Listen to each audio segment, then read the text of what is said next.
Je sais jamais à quel moment je dois démarrer. Mais enfin, c'est pas grave. Comme on fait les choses en direct, comme on fait les choses en live, eh ben, on y va comme ça. Et il n'y a pas de montage, vous savez, comme se font la plupart des vidéos maintenant sur YouTube ou ailleurs. Il faut que ce soit monté serré. Alors c'est monté serré, et puis tac, tac, tac, tac, tac, ça va très vite. Eh ben non. Chez moi, ça va doucement et ça va à mon rythme, à ma façon. Et puis, bah, si vous n'aimez pas, il faut surtout pas regarder, d'accord? Un petit bonjour à tous ceux et toutes celles qui regardent le replay. Merci beaucoup de consacrer quelques minutes de votre temps à écouter, regarder, voir, etc., etc. Ce que je vous propose, eh ben, comme image intéressante des réseaux sociaux, plutôt humoristique, et puis aussi l'histoire du jour qui, aujourd'hui, va nous emmener en Angleterre. On va aller en Angleterre, à la frontière avec le Pays de Galles. Vous allez voir une très belle histoire d'amour. Qui est là au niveau des directs? Eh ben, il y a déjà Timothée qui est là, c'est bien. Je crois que j'ai vu passer Maribo, non? C'était pas Maribo qui était là? Ben oui, Maribo. Ça va? En forme? Très bien, très très bien, très très bien. On attaque tout de suite. Moment suspendu. On va y aller immédiatement. Moment suspendu. Salut Claire. Tiens, tu es tout en rose hein, dans ton image. Hein. Il y a du rose. Il y a rien à voir avec le. Ah bah tiens, moi aussi, hein, je suis en rose. C'est pareil. Le moment suspendu du jour, le moment suspendu, c'est ce moment qui est vraiment suspendu pendant quelques secondes où vous prenez un cliché d'un endroit dans la nature, etc., qui vous inspire et qui vous fait dire à un moment, ah, la vie est belle, elle mérite d'être vécue. Oui, oui, oui, oui. C'est exactement ça. Allez, aujourd'hui, c'est Anne. Salut Nathalie. C'est Anne qui partage son moment suspendu. Regardez-moi ça. C'est pas beau ça, c'est joli, hein. Alors vous allez me dire, un photographe peut-être va dire oui, mais c'est peut-être pas exactement comme ça qu'il faudrait faire. Non, non, non, non, non. Euh, Bien sûr, l'image est pas très belle ici par la vidéo, hein. Mais si vous allez sur la page sur Facebook, le meilleur est à venir, eh ben vous la verrez dans toute sa splendeur. Vous la découvrirez dans toute sa splendeur. C'est une image signée Anne. Merci Anne pour ce très beau cliché. Je le trouve très beau. Pourquoi? Alors c'est parce que il y en a plein. Hein. Je peux choisir tous les jours. Et j'ai choisi celui-là. C'est peut-être pas la plus belle au niveau, bien que les couleurs aussi soient très belles, mais j'aime bien la composition avec cette immensité-là et cette personne toute seule sur la plage là. Ça donne à réfléchir, à méditer. Je sais pas. Ici, il y a un château. Et puis là, je sais pas, il y a un bateau de croisière qui passe. Je sais pas. Je trouvais cette image très intéressante et on te remercie beaucoup Anne pour ce cliché qui moi m'a fait réfléchir un petit peu sur pas mal de choses en le regardant pendant quelques secondes. Et oui, et c'est le but du moment suspendu aussi. Merci beaucoup Anne. Voilà. Alors, que se passe-t-il? Que se passe-t-il? Vous savez, je consacre toujours un moment du meilleur est à venir. Aujourd'hui, c'est l'épisode 84, à vous parler des présidentielles de 2017, parce que c'est comme ça que ça a commencé en septembre dernier. C'est comme ça, c'est pour ça que je me suis lancé, parce que j'en avais marre de tout ce qui était négatif au niveau des politiques et des politiciens. Et vous voyez qu'il y a pas mal de choses qui se passent qui ne sont pas très intéressantes et même assez tristes et même horribles au niveau national ou surtout international pour l'instant. Mais attendez, on va voir ce que ça va donner.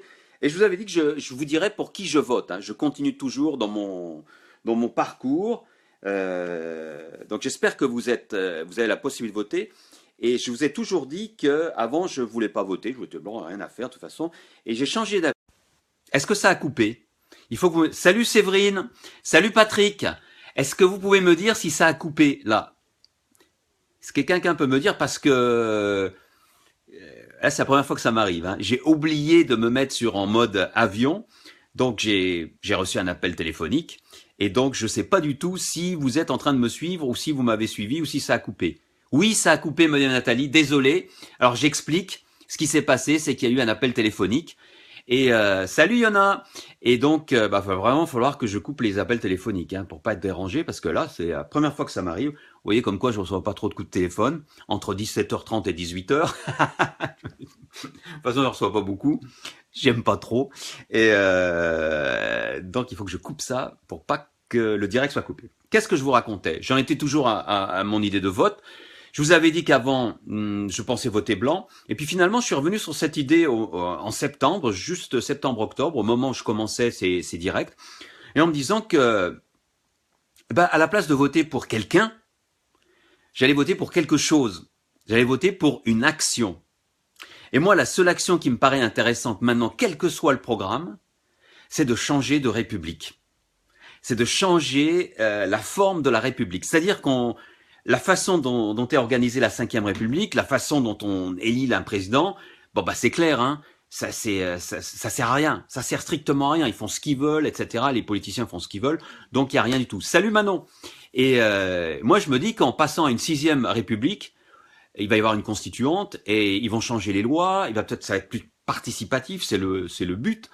Et ben c'est un moyen de changer. Je pense pas qu'un homme puisse changer quoi que ce soit.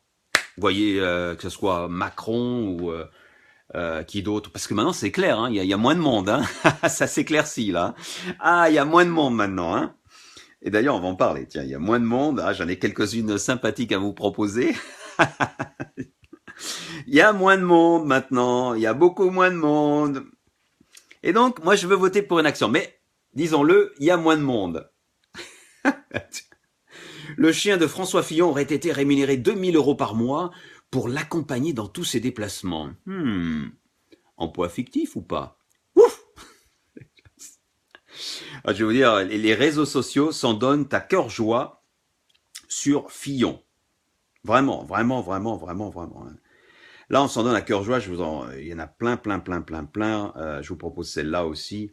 Vraiment, Fillon, là, il serait temps que les Français acceptent la précarité. Signé François Fillon, phrase réelle, c'est du vrai, prononcée le 10 septembre 2016. Ben oui, hein, serrons-nous la ceinture, il n'y a pas de raison. Comment eux, ils peuvent vivre autrement? Comment ils peuvent profiter si on ne serre pas la ceinture? Si on commence à prendre notre part du gâteau? Ben oui, ça va pas aller, il va y avoir des problèmes. Il va falloir qu'ils réduisent le train de vie des députés, des sénateurs, etc., etc. Ben oui. Ah là là là là. Je vous dis pas. Alors j'ai trouvé ça très amusant aussi. Alors vous connaissez la série des Martine pour les enfants. Moi j'ai trouvé ça très bon. Martine, attachée parlementaire. J'aurais mis attaché avec un E peut-être. Mais voici Martine qui fait son travail d'attaché parlementaire à côté du jeune François peut-être. Je ne sais pas. Nous n'en dirons pas plus. Quoi d'autre? Salut Serge, bonsoir, bienvenue. Quoi d'autre encore? Oh, voilà, Fillon, il en prend. Alors Fillon a donné une photo, voilà, c'est passé sur les réseaux sociaux, une photo qui prouve que sa femme travaillait, une photo où on la voit effectivement au travail, dans son travail d'attaché parlementaire. Oups.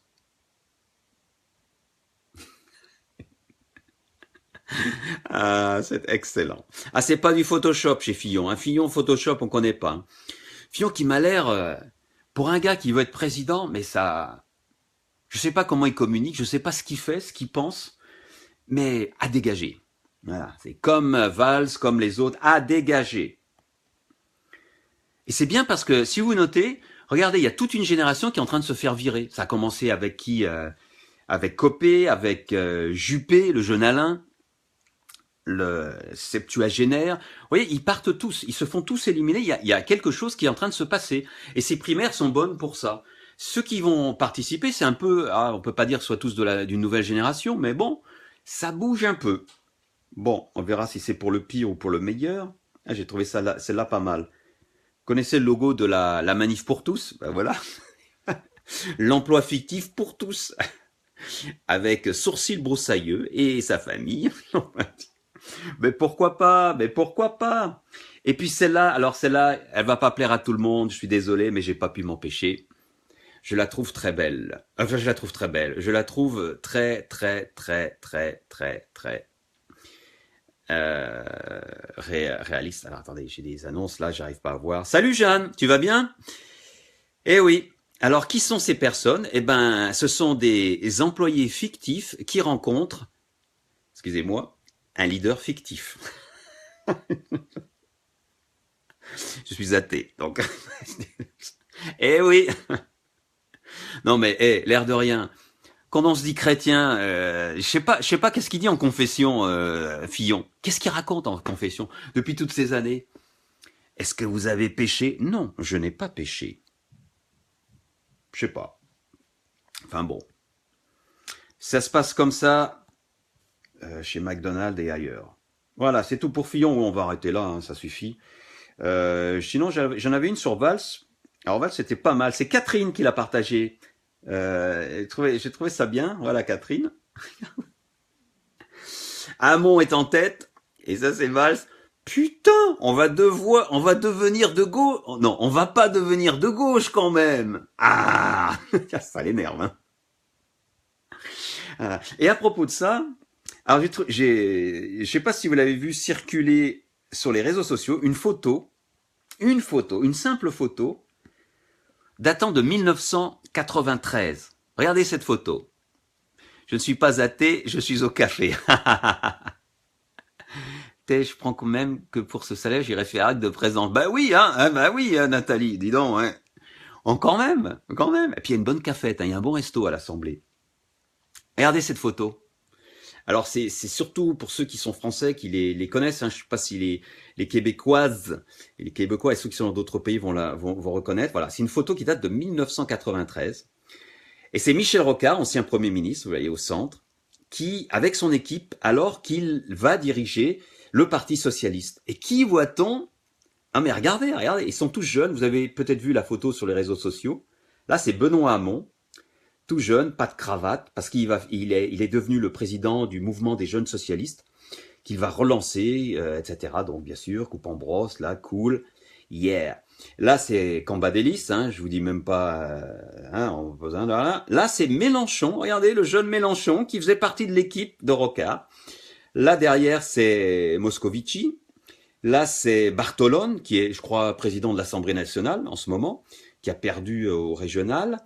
Là, c'est Jean Glavany, ancien ministre, maintenant, moi, je sais pas ce qu'il est devenu, ancien ministre de Jospin, je crois. Et là, Manuel Valls, tout jeune, et encore le sourcil, un seul sourcil au lieu d'en avoir deux, il n'a pas encore fait épiler, mais il est là, ils sont bien présents et c'est intéressant de les voir. Hein. Hamon, Mélenchon, Valls, hein, on les retrouve ici. Alors, vous allez me dire, mais qui sont ces deux femmes? J'ai eu du mal à les retrouver. Alors, elle, c'est Geneviève Doménac-Chiche, qui maintenant dirige la CIMAD. La CIMAD, c'est un organisme, une association qui s'occupe des réfugiés politiques, qui protège les réfugiés politiques. Et elle s'appelle, je crois, Claude Dufour, mais aucune idée. J'ai fait des recherches, j'ai passé un moment, mais j'ai aucune idée de ce qu'elle est devenue. Bon, enfin bref, je trouvais que c'est une belle photo de famille, comme quoi, oui, hein, on change. Ils sont tous là, disait Liliane. Oui, ils sont tous là. C'est marrant de retrouver cette photo. Rocard avait choisi une bonne équipe à l'époque pour ce qu'il voulait faire.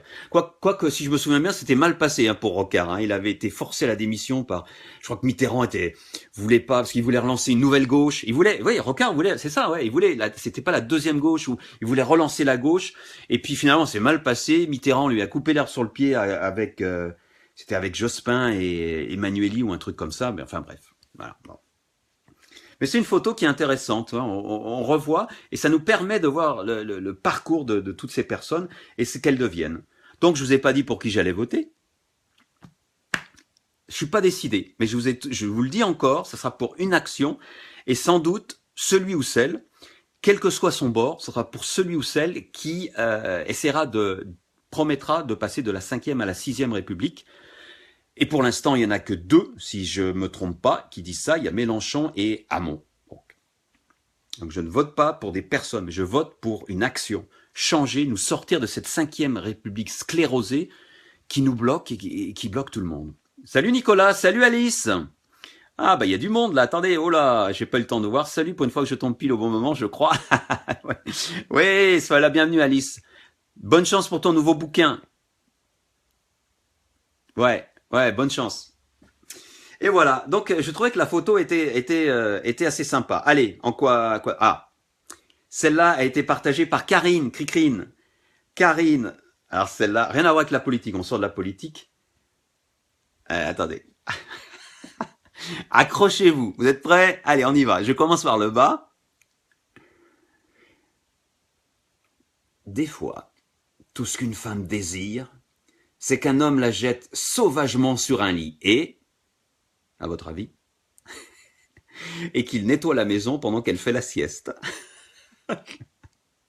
Elle est bonne, hein? C'est Karine qui a partagé ça. Karine, je dois avoir son bouquin. Voilà, ouais, il est là. Ah bah oui, vous pouvez pas le lire, bien sûr. Le tueur, son nom, c'est son dernier bouquin. Karine Carville, un excellent thriller, n'hésitez pas. Elle me l'a envoyé avec une une jolie dédicace, un marque-page et tout. Ça fait un petit moment et j'avais pas le temps de te remercier, Karine. Bah, j'en profite. Et d'ailleurs, tu m'as envoyé un deuxième exemplaire. Eh ben, tu sais quoi? Je vais le faire gagner. L'autre jour, j'ai fait gagner le bouquin de Richard Mespled, bouquin de science-fiction. Eh ben, si vous voulez gagner, tiens oui, si vous voulez gagner, c'est le moment. Le thriller, et il y a de quoi faire. Hein, de Karine Carville. Alors, on peut pas voir parce que c'est à l'envers, hein, à l'image. Eh ben, pas aujourd'hui parce que j'ai pas le temps, j'ai plein de choses à dire, mais peut-être demain, non, pas demain, mercredi ou vendredi, je vous l'offre. Alors, restez à l'écoute. On en finit. Je voulais faire un petit tour du côté de chez Trump, parce qu'il y en avait des bonnes aussi. Ah, ouais, allez, on y va vite. Je vous l'ai montré hier, mais l'autre jour, mec. Elle est bonne celle-là. C'est David qui a partagé ça. Quelqu'un une connerie a signé là, je suis chaud là. Et il est chaud, hein. Vous avez vu les dernières signatures à propos des blocages sur l'immigration. Ah là là là là là là là. C'est triste. Alors, quiz. Qui c'est? Essayez de deviner qui c'est. Je vous dis pas qui c'est. Vous êtes prêts? 1, 2, 3.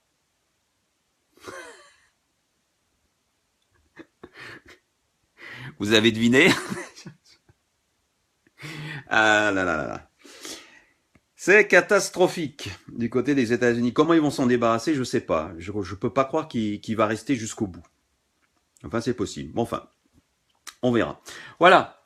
Alors, l'histoire du jour, elle va nous emmener à Trump. Manon, en plus, elle répond. Hein. T'es sérieuse, hein? C'est sérieux. Et il y a rien à gagner. Hein. C'est le prochain numéro, l'épisode 85. Donc, j'offrirai le thriller de Karine Carville. Promis. Donc l'histoire du jour, où est-ce qu'on va? On va en Angleterre. On va rencontrer, voilà, je vais vous les montrer tout de suite. On va rencontrer ce couple, que je le retrouve, voilà. Ah, c'est une belle histoire, c'est une très belle histoire, qui a été partagée qui m'a été signalée par Winona, que je remercie d'ailleurs, parce que c'est vraiment une belle histoire. Voilà, c'est l'histoire de ce couple, en fait. Voilà, une très belle histoire. Joanne, donc, que vous venez de voir, est une jeune femme, une Anglaise, qui habite à Gloucester. Gloucester, c'est une ville qui se trouve au sud-ouest de l'Angleterre, près de la frontière du pays de Galles. Et avec son mari, qui s'appelle Norman, eh ben, ils ont une vie assez agréable, tranquille, etc. Ils vivent très bien, ils ont des enfants, des petits-enfants, etc. Et dans les années 70, ils décident donc d'acheter une boutique pour vendre des livres d'occasion, hein, c'est comme ça qu'on dit en français, d'occasion, des livres d'occasion, et donc ils s'installent, ils ont une vie tranquille, etc. Et puis un jour de 1977, Joanne, qui va à sa boutique et qui passe à côté d'un magasin qui vend un supermarché, elle voit un gars mal habillé et tout, donc un sans-abri en quelque sorte, qui est en train de fouiller dans les poubelles. Et ce qui se passe, c'est que chaque jour que Joanne va à sa boutique de vente de livres d'occasion, eh ben, elle voit cet homme qui fouille dans les poubelles pour chercher de quoi manger. On est en 1977. Hein. Donc, voilà. Et ça lui brise le cœur. Elle sait pas quoi faire. Elle en parle à Norman, son mari, il lui dit, mais regarde, chaque fois que je passe, eh ben, il y a cet homme-là qui fouille dans les poubelles. J'ai envie de faire quelque chose, qu'est-ce que je peux faire? Norman, il dit, bah, fais ce que tu penses être le meilleur, hein, moi je te soutiens sans problème. Et puis un jour, parce qu'il est un peu sauvage, il répond pas, elle essaie de lui parler. Ce qu'elle fait, Joanne, elle lui laisse directement dans la poubelle un sandwich emballé. Et elle le laisse dans la poubelle, et puis elle se cache un peu plus loin. Et cet homme vient, qui a une quarantaine, cinquantaine d'années, pardon, et il vient, et bien sûr, il est surpris de trouver un sandwich emballé dans la poubelle, mais il le prend, et il le mange, on va dire goulûment, avec appétit, il a faim. Et Joanne est très heureuse. Elle se sent très bien, elle se sent... Ah, ça lui fait du bien de savoir que cet homme va manger un bon sandwich. Et elle prend l'habitude, au fil des jours, de lui laisser un sandwich dans cette poubelle qu'il récupère, parce qu'elle vérifie après, elle va voir, et bien sûr, le sandwich n'est plus là. Donc il le récupère, Et ça se passe bien comme ça pendant plusieurs semaines. Jusqu'au jour où elle en parle à son mari, à Norman, il faut que j'aille plus loin, je ne vais pas lui laisser un sandwich comme ça toutes les semaines, c'est triste. Et elle se dit, un jour je vais lui parler quand même, je vais tenter de lui parler, et pour essayer d'avoir un contact, pour l'aider. Et puis elle le confronte, Alors, en français on dit pas ça. Ensuite elle lui fait face. Elle va à la poubelle alors qu'il est en train de manger le sandwich. Je dis, c'est moi qui laisse ce sandwich, je m'appelle Johan, et ne vous sauvez pas, n'ayez pas peur, je veux juste vous aider. Qu'est-ce que je peux faire? Et l'homme répond pas vraiment, il est un peu paniqué, il tremble, etc. Et là, Johan comprend que cet homme a des problèmes de santé, ou peut-être même des problèmes mentaux. Mais elle n'en sait pas plus. Alors, elle arrive à savoir son prénom, il s'appelle Ken, et elle lui dit, Ken, écoute, tu vas pas manger des sandwichs à chaque fois dans la poubelle, je te propose de venir un jour à la maison, manger un repas assis à une table avec nous, c'est tout. Et après, tu pourras repartir. Finalement, après plusieurs négociations, plusieurs jours, Ken accepte. Et ainsi, un jour, Ken, Johan et son mari Norman mangent tous les trois autour d'une table. Ken ne parle pas beaucoup, il tremble un peu comme ça, et puis s'en va. Bon, sans plus. Johan le réinvite, et de temps en temps, donc Ken vient manger chez Johan et Norman pour avoir un vrai repas, et ensuite il repart là, dans la rue, etc. Et ces repas sont très importants parce qu'ils permettent à Johan et à Norman d'apprivoiser Ken, de savoir plus sur lui. Et c'est là qu'ils apprennent son histoire. Son histoire, elle est comme elle est. Il est né à Londres, et il fait partie de ce qu'on appelle en Angleterre, les Bevin Boys. Alors en France, on ne sait pas du tout ce que c'est. Mais les Bevin Boys, c'est une page d'histoire en Angleterre qui est un petit peu passée sous silence jusqu'à récemment. Les Bevin Boys, ça remonte à la Deuxième Guerre mondiale. Vous connaissez la Deuxième Guerre mondiale, et ce qui s'est passé, blablabla. Hitler qui essaie d'envahir l'Angleterre, la Grande-Bretagne qui riposte, etc. Et qui envoie un maximum de soldats pour se battre sur les champs d'opération, à partir de... désolé, je ne veux pas raconter de bêtises, mais toujours est-il qu'en 1943, je vous explique les Bevin Boys, en 1943, ils ont envoyé tellement de gens au front qu'il n'y a pas assez d'hommes costauds pour travailler dans les mines. Eh oui, ils ont besoin de minerais, ils ont besoin de ça, mais ils n'ont pas assez de réserves de charbon pour alimenter les fours, etc., tout ce qu'ils utilisaient à l'époque. Et donc, ils ont besoin de volontaires. Alors, ils lancent un appel en 43, mais personne ne répond. Tous les jeunes veulent se battre contre le nazisme. Alors, qu'est-ce qu'ils font? Eh bien, ils tirent au sort. C'est-à-dire que chaque semaine, ils tirent au sort un numéro, et il y a des jeunes qui, au lieu d'aller se battre au front, vont aller dans les mines de charbon pour extraire du charbon. Et c'est ce qu'on appelait les Bevin Boys, du nom du ministre du Travail de l'époque, qui s'appelait Bevin. Mais le problème, c'est que ceux qui sont allés dans les mines, on les a méprisés. Parce qu'on a dit qu'ils étaient pas courageux, qu'ils voulaient pas y aller, qu'ils avaient peur et qu'ils préféraient rester dans une mine plutôt que d'aller se battre. Ce qui n'est pas vrai du tout, puisqu'ils n'avaient pas le choix et qu'on les a, en clair, forcés à aller travailler dans les mines, et ce jusqu'en 1948, d'après les informations que j'ai trouvées. Et Ken fait partie de ces Bevin Boys. Tous les Bevin Boys ont été traumatisés parce qu'on les a un petit peu rejetés, on les a méprisés, c'est pas comme les gars qui étaient partis au front et et qui sont revenus triomphalement, on va dire, en guillemets, qui ont eu des médailles. Et les gouvernements anglais ne les ont pas reconnus jusqu'en 1995, vraiment, vraiment très très tard, plus de 50 ans après. Donc non seulement il a été méprisé après la guerre, il a été rejeté, et il est atteint de schizophrénie. Schizophrénie, ça veut dire, en gros, je résume, on entend des voix, on a des problèmes psychologiques, on a aussi des problèmes de propreté, pour se tenir, etc. Donc, de gros problèmes. Et c'est Ken. Voilà Ken. Et voilà pourquoi, après la guerre, il n'a pas pu retrouver sa famille l'a rejeté, et il a erré, il est devenu ce qu'on appelle un SDF, un sans-abri. Et ça fait des années que ça dure, et c'est ainsi qu'il a rencontré Johan et Ken, et Norman, son mari. Alors bien sûr, Johan est bouleversée par cette histoire, et elle veut à tout prix faire quelque chose pour lui. Et Norman dit, on va continuer à l'inviter. Alors il continue à l'inviter, mais Joanne veut faire plus pour Ken. Mais là, Norman est moins d'accord. Parce que Norman, c'est le mari. Et il trouve un petit peu que Joanne s'intéresse, platoniquement bien sûr, mais s'intéresse un peu trop au sort de Ken. À tel point qu'un jour, ça finit comme ça, il lui dit, il va falloir choisir. Tu peux pas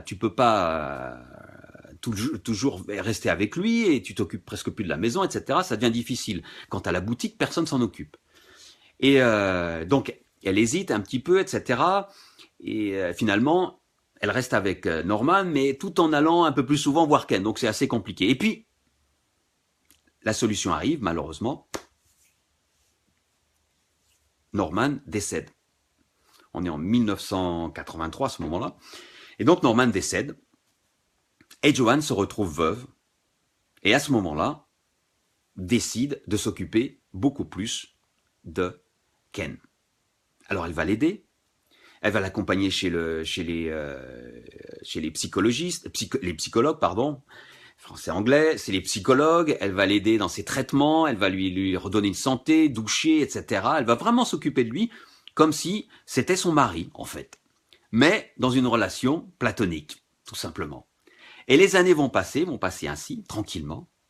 Elle retrouve donc une sorte de deuxième amour après celui qu'elle a eu pour Norman. Sa famille, elle a des petits-enfants et des arrière-petits-enfants.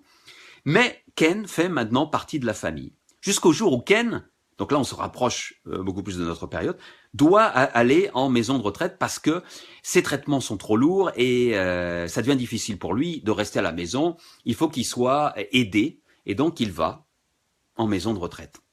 C'est un déchirement pour Joanne, après toute cette histoire qui dure depuis 1977, rappelez-vous. Et mais peu de temps après, Joanne à son tour devient, elle est âgée, elle a plus de 80 ans, doit aller elle aussi en maison de retraite. Et bien sûr, elle va rejoindre Ken dans la même maison de retraite pour être ensemble. Et puis finalement, Joanne, dans un moment de lucidité, il y a quelques jours, s'est dit, mais c'est une histoire formidable. Qu'est-ce que je pourrais faire? Quel dernier cadeau je pourrais faire à Ken, qui maintenant est très très âgée, elle aussi, avant que la vie nous sépare pour toujours. Et elle a une idée géniale. Et elle décide, tout simplement, de se marier avec Ken. Et oui, ils vont se marier. Alors, ils ont tous les deux plus de 80 ans, presque 90 maintenant. Et ils vont se marier. Et c'est eux que je vous ai montré tout à l'heure, au tout début, que vous avez pu voir sur la photo du début. Joanne et Ken, vous voyez, c'est beau. Et qui vont se marier, ils sont dans leur maison de retraite, plus de 50 ans, plus de 40 ans après que Joanne ait rencontré Ken parce qu'il cherchait à manger dans une poubelle alors qu'il était sans abri. Et Ken a dit à ce moment-là, après avoir appris la nouvelle, cette femme est formidable. Imaginez une seconde, il a dit, si elle n'avait pas mis ce sandwich emballé dans la poubelle pour moi en 1977, qu'est-ce qu'aurait été ma vie? Tout ça pour dire qu'un petit geste, ça peut changer beaucoup de choses. Un sourire, un salut, une pièce, un sandwich emballé, etc. On ne sait pas. Dans le cas de Joanne, ça a complètement bouleversé sa vie, puisque même à un moment dans la vie, lorsque Norman, son mari, était vivant, il faisait carrément un ménage à trois. C'est ce qui a un peu énervé Norman au bout d'un moment, un ménage à trois platonique, on va dire. Et ils s'entendaient plus ou moins bien. Et puis, voilà une belle façon de clore le dernier chapitre de sa vie. Et il n'y a rien de morbide dans ça. Hein. Je trouve ça très très beau, moi. Et c'est cette histoire que je voulais partager, que je trouve absolument magnifique. Merci à Winona de me l'avoir signalé. Voilà, c'est tout pour aujourd'hui. Claire, j'en pleure, cette femme a une force de caractère. Oui, cette femme est incroyable. Elle est toujours vivante, bien sûr. Elle s'appelle Joanne, j'ai oublié son nom de famille. Elle a écrit des bouquins. Elle a écrit l'histoire de Ken, d'ailleurs. Elle a écrit son histoire, mais qui est en anglais. Hein. Et je pourrais le mettre, si tu veux, je pourrais le mettre sur la page Le meilleur est à venir. Merci pour les commentaires, et c'est vraiment une magnifique histoire qui nous rend humbles, qui doit nous rendre humbles et qui doit nous motiver aussi à aider les autres. Voilà, tout simplement. On va se quitter avec la citation du jour. Oui. Alors c'est une citation un petit peu particulière aujourd'hui, je vais vous dire pourquoi.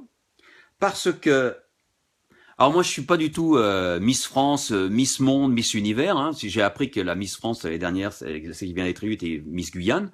Et je vous en avais parlé, pas parce que je suis un fan des Miss, mais tout simplement parce que j'ai passé toute ma jeunesse en Guyane, et donc j'ai un lien très fort avec ce pays, avec la Guyane, la région Guyane. Et voilà pourquoi j'en avais parlé. Et aujourd'hui, je reparle encore, et cette fois-ci de Miss Univers, non pas parce que j'adore le concours de Miss Univers, mais tout simplement parce que c'est une Française qui a gagné, donc c'est pas pour ça non plus, mais j'ai trouvé que sa devise, j'ai un peu recherché sur sa bio, s'il y avait quelque chose d'intéressant, et elle a une devise. Elle a devise que cette jeune femme, je sais même pas son nom, Iris, c'est son prénom. Alors le nom de famille, elle est du Nord, je crois qu'elle est de Lille. Alors Mittenaer, je sais pas comment prononcer. Mais c'est sa devise qui m'a plu. Et c'est cette devise que je voulais partager avec vous, qui prouve qu'elle en a dans la tête. D'ailleurs, elle l'a prouvé, paraît-il. Elle a eu les meilleurs scores des tests, pas des tests écrits, mais enfin, tout ce qui était un petit peu intello. Voilà. Ce n'est pas parce que les choses sont difficiles que nous n'osons pas, mais parce que nous n'osons pas qu'elles sont difficiles. Signé l'ami Sénèque, comme d'habitude. C'est la devise de Miss Univers, donc la Miss France de l'année dernière, que d'Iris, donc j'ai trouvé très très belle et que je voulais partager avec vous, parce que elle est valable pour Iris, qui est Miss Univers et qui a vraiment pas trop de soucis à se faire pour son avenir, je pense, maintenant, mais elle est valable pour vous et moi aussi. Il faut tenter. Vous savez, je prends un exemple tout bête. Si je m'étais posé trop de questions, je ferais jamais ces directs. Je ne sais pas ce que ça donnera dans le futur, je vais peut-être arrêter un jour, mais il faut tenter. C'est vrai que ça paraît difficile, mais quand on commence, on le fait, ça paraît moins difficile. Alors il faut oser. Qu'allez-vous oser cette semaine, ou ce mois-ci, ou cette année-ci? Pensez-y, n'hésitez pas, on ne sait jamais. Voilà, c'est tout pour aujourd'hui. Merci beaucoup de m'avoir suivi jusqu'au bout. On a été un petit peu long parce que l'histoire de Joanne était exceptionnelle. Et on se retrouve mercredi pour l'épisode 85 du meilleur est à venir. Et je vous promets, ça sera du meilleur. Allez, au revoir, bonne soirée.